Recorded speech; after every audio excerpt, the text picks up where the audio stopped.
Imagine holding a single grain of sand or a tiny drop of water in your hand.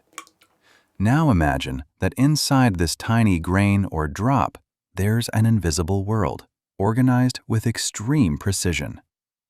Welcome to the fascinating universe of the atom.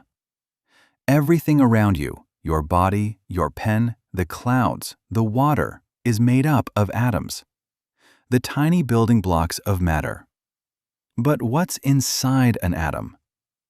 At the heart of the atom lies the nucleus, incredibly small, incredibly dense, and positively charged. Why? Because it contains two types of particles: protons with a positive charge, think P for positive; neutrons with no charge at all, N for neutral. Together, protons and neutrons make up the mass number, represented by the letter A. The number of protons alone is called the atomic number, written as Z. So to find the number of neutrons, just subtract A minus Z. Surrounding the nucleus is mostly empty space, but not quite.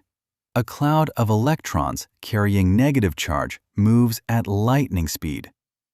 Electrons are so small and so fast that we can't even pinpoint their exact location.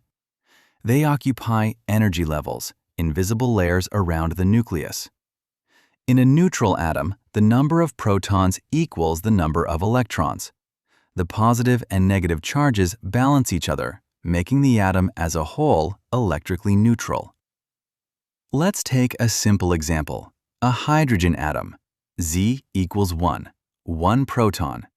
A equals 1, 0 neutrons, and 1 electron to balance. Or oxygen. Z equals 8 protons.